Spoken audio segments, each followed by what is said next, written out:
बिस्मिल्लाहिर्रहमानिर्रहीम। Class 9th chapter number 1 fundamentals of chemistry में आज एटॉमिक नंबर और मास नंबर को देखेंगे। प्रीवियस लेक्चर में मैंने एलिमेंट्स, कंपाउंड और मिक्सचर को एक्सप्लेन किया था। तो आज के लेक्चर में हम देखेंगे कि जी एटॉमिक नंबर क्या होता है और मास नंबर क्या होता है। तो चलिए शुरू करते हैं।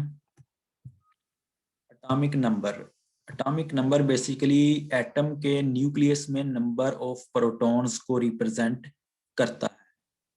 The atomic number of an element is equal to the number of proton present in the nucleus of its atom. इसको सिंबल Z से रिप्रेजेंट करते हैं एटॉमिक नंबर को।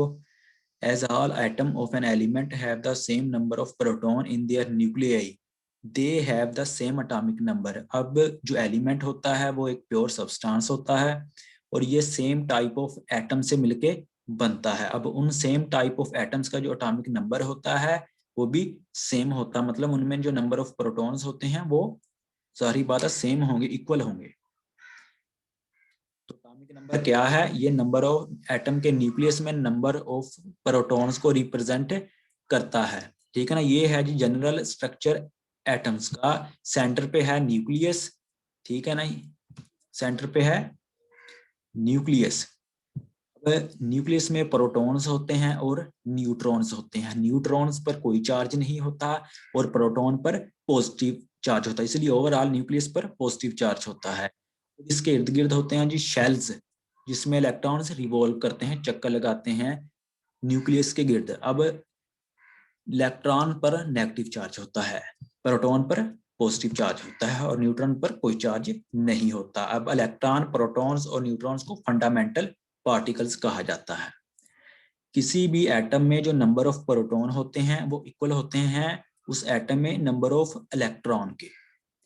ठीक है, इसलिए ये एक दूसरे के इफेक्ट को कैंसिल करते हैं। ओवरऑल एटम पर जो मतलब एटम पर कोई चार्ज नहीं होता, वो न्यूट्रल होता है। एटम पर चार्ज तब ही आता है जब उसमें से इलेक्ट्रॉन लूज होता है या इलेक्ट्रॉन वो एटम गेन करता है, तब वो आयन बनता है, यानी उस पर चार्ज आता है।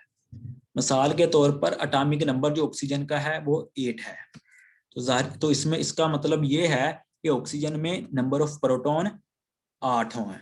तो मैंने पहले बताया कि जो नंबर ऑफ प्रोटॉन होते हैं किसी भी एटम में वो इक्वल होते हैं उसके नंबर ऑफ इलेक्ट्रॉन के। अगर इसमें 8 नंबर ऑफ प्रोटॉन है तो नंबर ऑफ इलेक्ट्रॉन भी 8 ही होंगे। इस तरह ये एक दूसरे के इफेक्ट को कैंसिल करते हैं। ओवरऑल जो एटम होता है उस पर कोई चार्ज नहीं होता, वो एक न्यूट्रल होता है। चार्ज तभी आता है जब वो इलेक्ट्रॉन लूज करता है या गेन करता है। नेक्स्ट है जी मैस नंबर। मैस नंबर जो होता है ये एटम के न्यूक्लियस में नंबर ऑफ प्रोटॉन और न्यूट्रॉन को रिप्रेजेंट करता है। यूं कह लें कि ये नंबर ऑफ प्रोटॉन और न्यूट्रॉन्स का सम होता है, हासिल जमा होता है मैस नंबर। इसको सिंबल ए के साथ रिप्रेजेंट करते हैं और इसको कैलकुलेट करने के लिए हमारे पास एक रिलेशन है, A is equal to G plus N. जो एन है वो यहाँ नंबर ऑफ न्यूट्रॉन है, जी एटॉमिक नंबर है और ए मैस नंबर है। देखें जो मैस नंबर होता है उसको नंबर ऑफ जो क्या रिप्रेजेंट करता है, वो एटम के न्यूक्लियस में नंबर ऑफ प्रोटॉन और नंबर ऑफ न्यूट्रॉन का सम होता है, हासिल जमा होता है। और atomic number number of atom के न्यूक्लियस में नंबर ऑफ प्रोटॉन को रिप्रेजेंट करता है। अब ये देखें ये नाइट्रोजन है।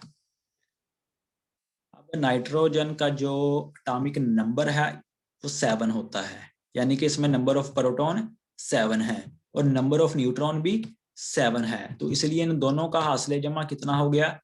14 हो गया, यानी कि 14। मैस नंबर कितना है? 14 है। फ्लोरीन है, फ्लोरीन का एटॉमिक नंबर यानी कि नंबर ऑफ प्रोटॉन इसमें 9 है और नंबर ऑफ न्यूट्रॉन 10 है, और इसलिए दोनों का हासिल जमा कितना हो गया हमारे पास? 19। तो मैस नंबर कितना हो गया? नंबर ऑफ प्रोटॉन और नंबर ऑफ न्यूट्रॉन का जो हासिल जमा है, जो सम है, वो मैस नंबर है। तो यहाँ फ्लोरीन का एटॉमिक नंबर 9 है और ये नंबर ऑफ न्यूट्रॉन उसमें 10 है, नंबर ऑफ प्रोटॉन 9 है, दोनों का हासिल जमा 19 हो गया, यानी कि 19 अब फ्लोरीन का मैस नंबर है। तो ये एक एग्जांपल है। इसमें हमें जो मैस दिया गया है एटॉमिक मैस,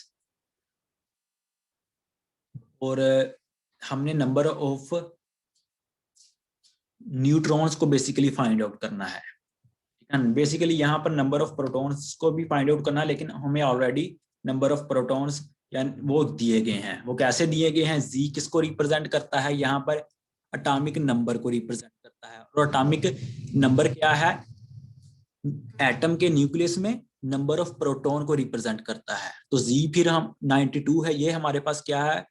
ये नंबर ऑफ प्रोटॉन है एटम के न्यूक्लियस में। तो अब हमने बेसिकली फाइंड क्या करना है? नंबर ऑफ न्यूट्रॉन्स को फाइंड आउट करना है। हमारे पास ये रिलेशन दिया गया है, ये जी तो जाके माइनस हो जाएगा, ए माइनस जी हो जाएगा। यहाँ पर हमने सिर्फ वैल्यूज पुट करनी है। ए की वैल्यू यानी कि मास की वैल्यू कितनी है? 238 और जी की वैल्यू कितनी है? 92। यहाँ से माइनस किया, हमारे पास आंसर कितना आ गया? 146।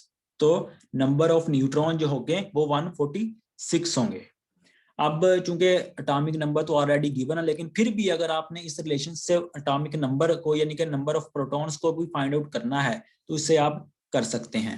Z is equal to A minus N, ठीक है ना। A 238 है, नंबर ऑफ न्यूट्रॉन जो हमने अभी फाइंड आउट किया है वो 146 है, माइनस किया वो आंसर 92 आ गया जो ऑलरेडी हमें गिवन है। यानी कि Z क्या एटॉमिक नंबर है? एटॉमिक नंबर क्या है? न्यूक्लियस के एटम में नंबर ऑफ प्रोटॉन्स हैं 92। तो होप कि अब आपको कुछ ना कुछ इंफॉर्मेटिव इंफॉर्मेशन मिली होगी एटॉमिक नंबर और मास नंबर के बारे में।